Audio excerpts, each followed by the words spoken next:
Hello guys, മഴയൊരു ചതിയനാണെന്നുള്ള സത്യം ഞാൻ മനസ്സിലാക്കിയിരിക്കുന്നു. Because ഒരു കുഴപ്പമില്ല നിന്നിരുന്നൊരു കാലാവസ്ഥയാണ്. ഞങ്ങൾ വണ്ടിയെടുത്ത് പകുതി എത്തിയപ്പോഴത്തേക്കും എവിടുന്നോ ദേ വരുന്നു പെരുമഴ. കണ്ടില്ലേ, ഒരു പ്രശ്നം ഉണ്ടായിരുന്നില്ല. ഞങ്ങൾ ഏകദേശം കഞ്ഞിക്കുഴി ആകാറായപ്പോൾ ദേ പെരുമഴയായിരുന്നു. മഴ ഉറയ്ക്കുന്നതല്ലാതെ കുറയുന്നില്ലായിരുന്നു. ഞങ്ങളുടെ ഭാഗത്തിന് കയറി നിൽക്കാൻ ചെറിയൊരു സൗകര്യം കിട്ടി. അവിടെ നമ്മൾ കയറി നിന്നു. അപ്പോഴേ കൊച്ചിന് ഓറഞ്ച് വേണം. ആഹാ, പിന്നെ ഞങ്ങൾ ഓറഞ്ചൊക്കെ വാങ്ങിച്ച് കഴിച്ച് മഴയൊക്കെ തോരുന്നവരെ വെയിറ്റ് ചെയ്ത് ഞങ്ങൾ തിരിച്ചിങ്ങ് പോന്നു.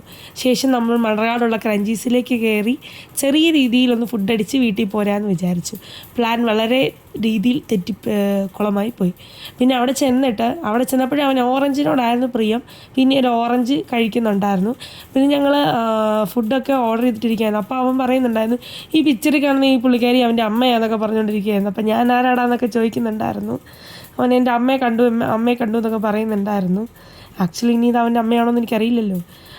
അപ്പോൾ ബൈ നമ്മൾ ഫുഡ് വാങ്ങിച്ചത്, ഞാൻ ലോഡഡ് ഫ്രൈസ് ഇതുവരെ കഴിച്ചിട്ടില്ലായിരുന്നു. അതുകൊണ്ട് ഞാനത് ഓർഡർ ചെയ്തു. ഹസ്ബൻഡാണെങ്കിൽ പെരിപ്പെരിയും അൽഫാമും കുബൂസാണ് വാങ്ങിച്ചത്. അപ്പോൾ ഞാനത് കഴിച്ചിട്ട് എനിക്ക് വലുതായിട്ട് ഇഷ്ടപ്പെട്ടൊന്നുമില്ല കേട്ടോ. വല്ലാത്തൊരു സോസിൻ്റെ ടേസ്റ്റൊക്കെ ആയിരുന്നു. പക്ഷേ ഇത് ഭയങ്കരമായിട്ടുണ്ടായിരുന്നു കേട്ടോ. 2 പേർക്ക് കഴിക്കാനുള്ള സാധനം ഉണ്ടായിരുന്നു. പക്ഷെ ഞാൻ കഴിച്ചിട്ടും തീരാന്നുകൊണ്ട് ഞാനത് പാഴ്സലടിച്ചു. അവൻ 2ഉം കഴിക്കുന്നുണ്ടായിരുന്നു. ലോഡഡ് ഫ്രൈസ് കഴിക്കുന്നുണ്ടായിരുന്നു, ചിക്കനും കഴിക്കുന്നുണ്ടായിരുന്നു. അതും ഇച്ചിരിയൊക്കെ വെച്ച് കഴിക്കുന്നുണ്ടായിരുന്നു. ഫൈനലി നമ്മൾ ഫുഡൊക്കെ കഴിച്ച് ഞാൻ ബാക്കി പാഴ്സലൊക്കെ വാങ്ങിച്ച് ക്രഞ്ചീസിന് ടാറ്റ പറഞ്ഞിട്ട് ഞങ്ങൾ തിരിച്ച് വീട്ടിലേക്ക് പോകുന്നു കേട്ടോ. അപ്പോൾ ഇത്രയുള്ള വിശേഷം. നെക്സ്റ്റ് വീഡിയോയിൽ കാണുന്നവരെ ബൈ.